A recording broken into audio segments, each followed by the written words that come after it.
KPM.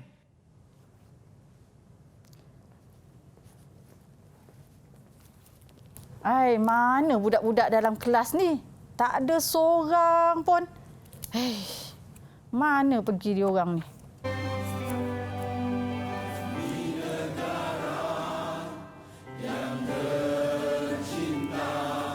Dicurahkan bakti penuh setia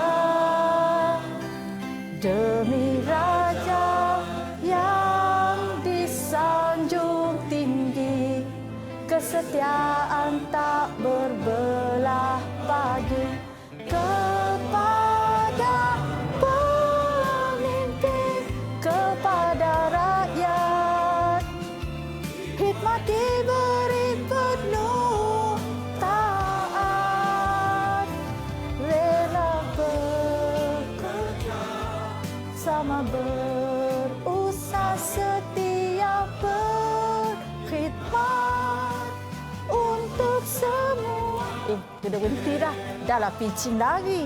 Lirik pun salah. Cikgu. Ifan. Cikgunya lagu apa tadi tu? Ifan. Kau main enjoy saya dengar tu. Enjoy lah. Habis dah tunggu kawan kamu. Ya. Kamu sendiri tak masuk. Tadi masuk cikgu ni. nyanyi lagu Setia. Lagu Setia. Itu lagu patriotik lah. Tapi cikgu dah salah lirik tadi. Iya Muncul ke? kawan-kawan tak ada dalam kelas. Itulah saya baru datang kan cikgu? Kalau tidak tahu kantoi. Pitching dari lirik salah. Tak apa cikgu. Panggil kawan-kawan. Kawan-kawan? Ha. Semua dekat Padang ni cikgu? Pergi panggil. Masuk boleh, kelas boleh, sekarang. Boleh. Ifan pergi sekejap ya? Cepat. Okey, baik. Semua masuk kelas, masuk kelas.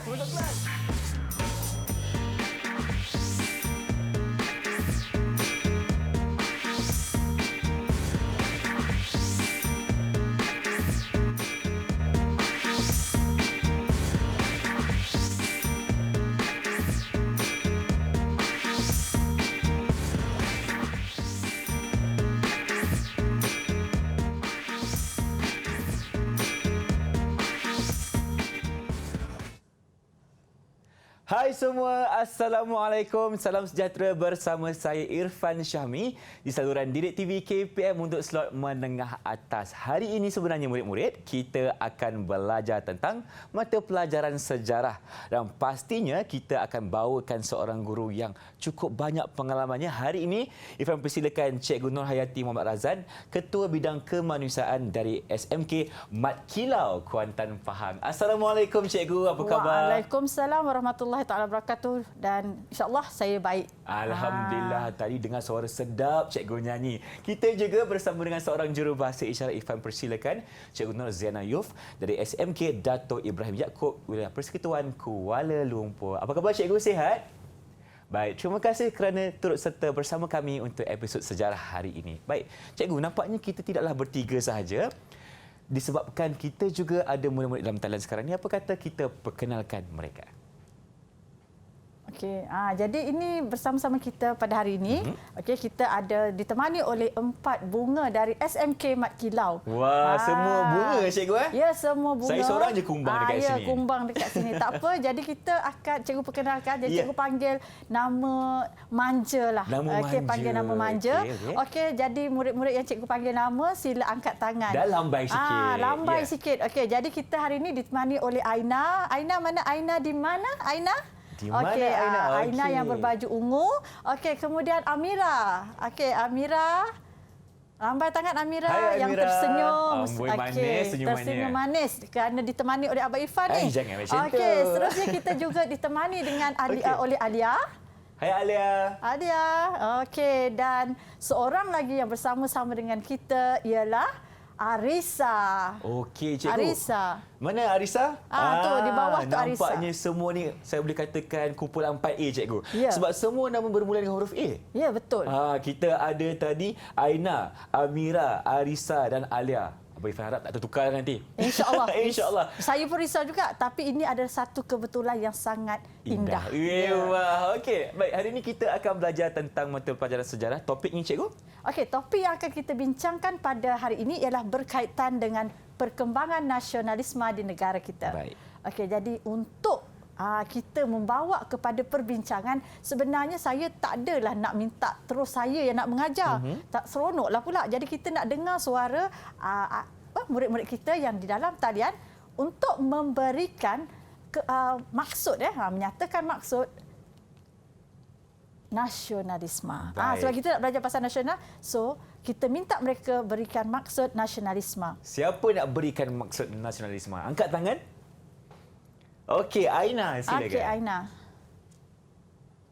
Bagi saya, maksud nasionalisme adalah perasaan yang mendalam terhadap bangsa dan negara. Okey, kita ambil jawapan itu untuk bawa kepada perbincangan kita, perasaan cinta yang mendalam. Jadi perasaan ini sebenarnya diberikan kesedaran kepada masyarakat, terutama sekali pada era 1930-an, adalah disebabkan oleh peranan yang dimainkan oleh golongan intelektual.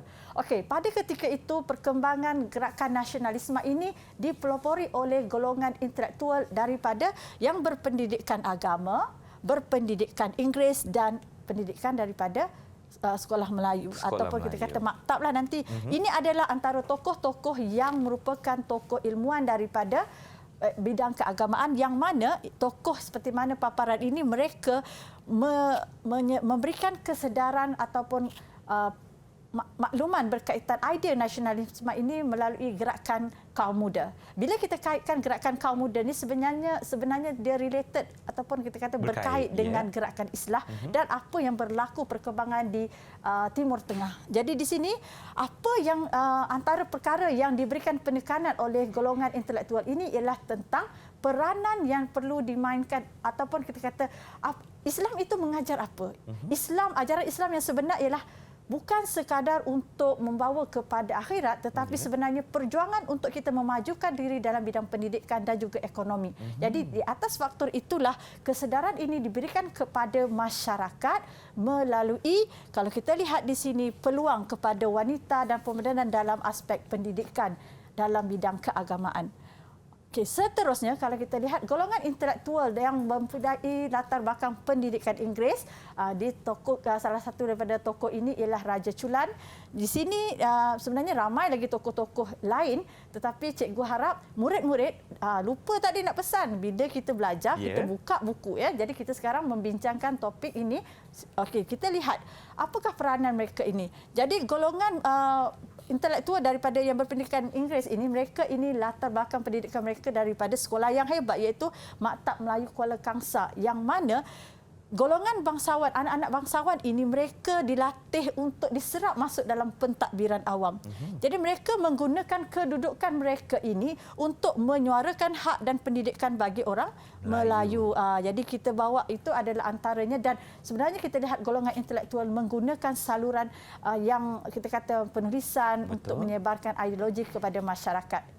Dan akhirnya kalau kita lihat peranan institusi pendidikan sendiri, iaitu daripada maktab ataupun kita panggil Sultan Idris, Maktab Sultan Idris ini yang merupakan satu institusi pendidikan yang mempunyai peranan besar dalam melahirkan golongan guru ataupun kita kata golongan intelektual yang membawa kepada gerakan untuk memberikan kesedaran ataupun semangat nasionalisme kepada masyarakat Melayu ketika itu. Baik. Jadi antara tokoh yang cikgu nak highlight di sini ialah Zakbar. Okey, sebagaimana di sinilah sebagaimana kita lihat. Jadi kita sebenarnya kita ambil sikit je sebab ini merupakan saya dah minta murid-murid ini membuat pembacaan. Jadi kita terus kepada soalan kepada murid kita. Okey, jadi mereka telah dibekalkan dengan whiteboard. Jadi cikgu nak minta murid-murid ini senaraikan ataupun dalam bentuk pemikiran yang sesuai apa kepentingan menuntut ilmu pada diri anda. Okey, Abang Irfan, sila bunyikan loceng, kita tak bagi masa yang banyak. Okey, bunyikan loceng sekarang ke cikgu? Jangan. Jangan lagi. Okey. Sebab tuliskan jawapan masing-masing. Boleh mula berikan jawapan anda sebelum Abang Irfan akan tekan loceng kejap lagi menandakan masa sudah pun tamat. Okey, tulis dulu. Wahai saudari 4A. Saudari 4A. Jadi cepat ya, cepat sebab kita tak akan bagi masa yang panjang sebab soalannya pun sebenarnya sangat jelas. Ya, apakah? Just senaraikan sahaja. Okay? Apakah kepentingan menuntut ilmu pada diri anda? Dan mungkin yang di rumah juga boleh sama-sama cuba jawab dengan kami di studio hari. So kita buat kiraan 5, 4, 3, 2, Okey, masa dah tamat. Okey, masa dah tamat, sila paparkan jawapan anda. Okey. Wow, inilah peta pemikiran mereka. Peta pemikiran mereka tapi bulatnya tak ada. Tak apalah, Bulatnya kita tak ada, terima. Tak apa, kita terima. Okey, Kreatif mana satu dua orang cikgu lagi kan? tak dapat memberikan jawapan. Okey, jadi kita berikan kepada siapa tu? Amira dan juga Arisa. Okey, markah 3 markah kerana berjaya menghasilkan peta pemikiran. Jadi untuk yang dua lagi, okey, boleh tak kamu berikan komen kepada paparan yang diberikan hasil dapatan murid-murid dan rakan-rakan ini dalam bentuk tuliskan pada sticky note. Okey, cikgu ada bekalkan sticky note. Okey, tuliskan sama ada mungkin nak puji ke ataupun mungkin nak bagi komen lah, kena ada ini maklumat ini tak cukup lagi. Okey. Jadi tuliskan pernyataan pada sticky note sekarang. Baik, dalam masa yang singkat berikan komen anda. Berikan komen. Siapa yang dah bersedia terus angkat tangan dan paparkan sticky note tersebut. Baik. Dan bacakanlah, sticky note tu kecil kan? Betul cikgu. Nak Ifah bunyikan loceng ke? Okey. Ke dah siap? Dah siap dah ke? Kita tengok siapa dah siap. Okey, teruskan. Aina ke? Aina nak mula dulu, Aina? Okey, silakan. Aina, silakan. Bagi saya nak komen untuk Amira. Okey.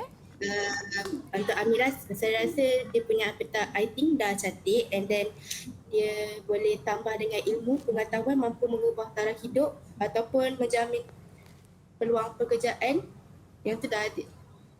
Okey. Ataupun berbakti pada agama. Ya, Berbakti kepada agama. Bagus idea tu. Maksudnya ada percambahan idea daripada yang diberikan oleh rakan mereka. Jadi kita berikan 3 markah kepada Aina dan mungkin ada satu lagi pendapat nak komen. Yang seorang lagi tu ada nak komen? Siapa? Ada. Okey, silakan. Teruskan. Dengan ringkasnya. Saya nak komen untuk Arisa punya. Kenapa tu? Idea dia sangat menarik. Dia punya benda pun cukup menarik semua. Itu. Macam itulah. Gitulah. Dia sebenarnya pujian. Betul. Dia tidak ada penambahan idea tetapi memberikan pujian atas hasil kerja Ada ganjaran ke cikgu? Okey, jadi kepada saya Alia. Kita bagi 2 lah. Kerana bukan Alia. mudah ya untuk menyatakan memberikan komen kepada hasil kerja rakan-rakan.